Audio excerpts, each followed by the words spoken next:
Hello everyone, welcome on my channel KD प्रयास academy. और आज की जो वीडियो है वो जो टीजीटी का आपका डिटेल नोटिफिकेशन आया है उसके बारे में है। इस वीडियो को देखने के बाद आप एक भी किसी भी मतलब जितनी भी चीज़ें आपको जाननी चाहिए इस नोटिफिकेशन के बारे में, वो सारी डिटेल इन्फॉर्मेशन आज हम आपके साथ शेयर करने वाले हैं। ठीक है, तो जो भी आपके लिए इम्पोर्टेंट है, जैसे कि आपका एप्लीकेशन डेट कब से स्टार्ट हो रहा है, लास्ट डेट क्या है, मिनिमम एज क्या होगी, मैक्सिमम एज क्या है, रिलैक्सेशन कितना दिया जा रहा है, या टोटल पोस्ट कितनी है, एलिजिबिलिटी क्या है और सिलेबस क्या है। तो इन सारी चीज़ों को हम डिटेल में डिस्कस करने वाले हैं। तो आप लोग वीडियो में लास्ट तक बने रहिएगा। हर एक चीज़ जो आपको इस एग्ज़ाम से रिलेटेड जाननी है या सेल्फ स्टडी किस तरीके से करें, उन सब के बारे में हम डिटेल में बात करने वाले हैं। ठीक है, अगर आप ध्यान दें तो जो आपकी टोटल पोस्ट है, कितनी टोटल पोस्ट आई है, तो वो है आपकी 12,785। लेकिन इसमें से जो टीजीटी की पोस्ट है वो कितनी है आपकी, वो है आपकी 5,118।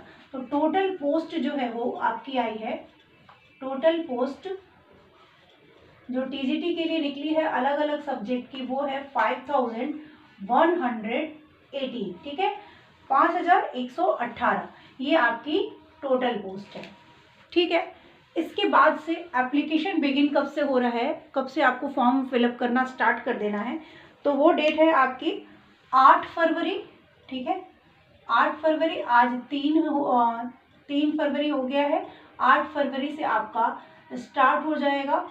और यहाँ पे जो लास्ट डेट है वो कब होगी, तो आपकी जो लास्ट डेट है वो है आपकी 8 मार्च। ठीक है, 8 मार्च आपकी क्या होने वाली है, ये लास्ट डेट है। वीडियो को लास्ट तक देखिएगा, सारी चीज़ें जितनी भी चीज़ें हैं वो सब आपके साथ डिस्कस करेंगे और आपको एक भी कंफ्यूजन नहीं रहेगा। ठीक है, तो 8 मार्च आपकी जो है वो लास्ट डेट हो जाएगी। तो यहाँ पे उसके बाद आपकी आती है एज के बारे में कि मिनिमम एज क्या होनी चाहिए। तो इस एग्ज़ाम के लिए जो मिनिमम एज है वो है आपकी 18 ईयर। ठीक है, मैक्सिमम एज क्या है, तो मैक्सिमम एज जनरल कैंडिडेट, चाहे वो मेल हो चाहे फीमेल, फीमेल के लिए आपके एज रिलैक्सेशन दिया गया है, तो ये अच्छी बात है। और मेल के लिए आप लोगों की 32 ईयर्स है। ठीक है, 32 ईयर्स मेल के लिए। एज रिलैक्सेशन जो है वो 10 ईयर दिया, यानी 10 ईयर्स का है, यानी 40 ईयर्स आपके फीमेल कैंडिडेट के लिए है, फॉर फीमेल। ठीक है, 40 ईयर्स फॉर फीमेल कैंडिडेट। तो 40 ईयर्स आपकी फीमेल कैंडिडेट के लिए है, 32 ईयर्स आपके मेल कैंडिडेट के लिए है ये। और यहाँ पे जो टोटल पोस्ट थी, जैसा कि मैंने बताया, 5,118 पोस्ट है टोटल टीजीटी की, जिसमें अलग अलग सब्जेक्ट हैं। जैसे कि आपका जो अलग अलग सब्जेक्ट है वो कौन कौन से सब्जेक्ट आ जाएंगे, मैथ हो गया जो सब्जेक्ट है, पहले उसकी बात करते हैं। जो मैथ है आपका, और उसके बाद आता है इंग्लिश है, फिर सोशल साइंस,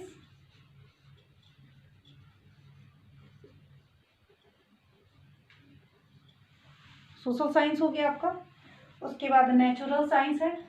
ठीक है, नेचुरल साइंस जिसकी तैयारी आप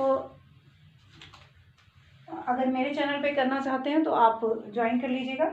हिंदी है, ये सारी चीज़ें आपको बिल्कुल भी आप सेल्फ स्टडी से भी कर सकते हैं, क्योंकि पेपर की में अभी आपके टाइम है। ठीक है, हिंदी, संस्कृत है, और आपका एक उर्दू और पंजाबी भी है। तो Urdu, Punjabi and drawing teacher. ठीक है, और ड्राइंग टीचर की तो ये आपकी वैकेंसी टोटल आई हुई है। अब है कि एलिजिबिलिटी क्या है, तो एलिजिबिलिटी कौन फॉर्म भर सकता है, तो हर सब्जेक्ट की तो मैं बात नहीं करूंगी। एक कंबाइंड जो एलिजिबिलिटी आपकी होती है वो है आपकी टीजीटी के लिए जो दी हुई है, वो है अगर आपके बैचलर डिग्री में आपके 45% हो। ठीक है, या तो अगर आपने पीजी किया हो तो वहाँ पे कुछ रिलैक्सेशन दी गई है।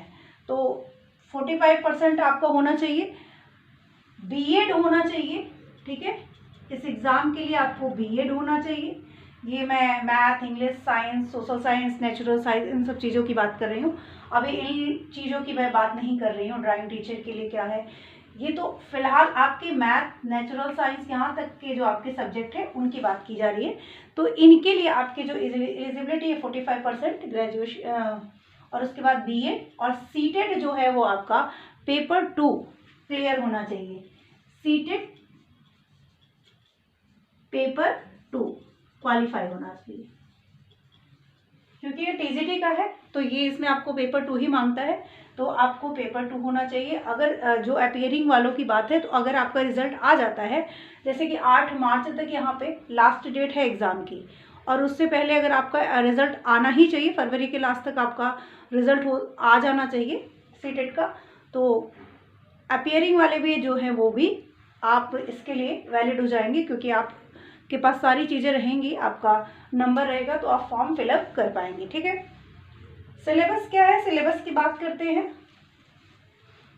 तो सिलेबस अगर मैं बोलूँ तो सिलेबस में यहीं पे डिस्कस कर लेते हैं। आई होप आप लोगों को दिखाई दे रहा होगा। तो सिलेबस क्या है आपका, देखिए इसमें 200 नंबर का टोटल नंबर जो मार्क्स के नंबर आते हैं वो 200 का पेपर आता है। पेपर 1 होता है, पेपर में 2 पार्ट होते हैं, एक पार्ट 1 पार्ट बी, पार्ट 1 और पार्ट बी, ठीक है। तो पार्ट ए में जो है वो 100 मार्क्स का पार्ट ए होता है, 100 मार्क्स के पार्ट बी होते हैं। अब उस 100 मार्क्स में हिंदी, इंग्लिश हो गया आपका, उसके बाद आपका आ जाता है रीजनिंग,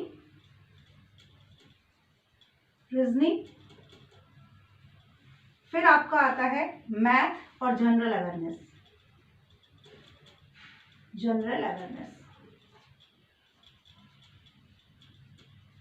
तो ये आपके 20 मार्क्स के हो गए, यानी 100 मार्क्स के। ये पार्ट ए हो गया।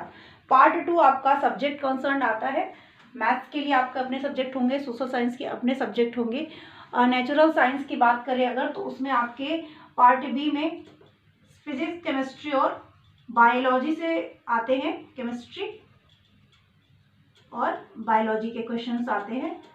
तो ये रहा आपका सिलेबस, और जो नेगेटिव मार्किंग है वो 0.25 की है।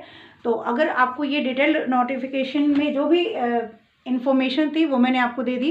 वीडियो अच्छी लगी हो तो चैनल को लाइक, सब्सक्राइब और शेयर जरूर करिएगा। सीटेट की तैयारी करनी है, सुपर टेट की करनी है या यूपी टेट की, तीनों की तैयारी आपको मेरे चैनल पे मिलेगी। और एक नए सिरे से हम लोग 2024 के लिए मैं एक नया आप लोगों के लिए बनाने जा रही हूँ, जिसमें हम सुपर टेट की तैयारी स्टार्ट कर रहे हैं। नेक्स्ट सीटेट एग्ज़ाम कब होगा उसकी भी तैयारी हम लोग अभी से स्टार्ट करेंगे, क्योंकि ये चैनल मेन रूप से सेल्फ स्टडी जो लोग करते हैं उनके लिए है। तो आप अगर सेल्फ स्टडी करना चाहते हैं, एनसीईआरटी की बुक्स मैं क्लास 6, 7, 8 तीनों को कवर करने वाली हूँ, तो वो सारी चीज़ें आप लोग मेरे चैनल पे देख सकते हैं। और एक नए एनर्जी के साथ मैं अपने चैनल को आगे बढ़ाना चाहती हूँ, तो आप लोग इसमें मेरा पूरा साथ दीजिए। आई होप आप लोगों को ये वीडियो अच्छी लगी हो, तो चैनल को लाइक, सब्सक्राइब और शेयर जरूर करिएगा। Thank you.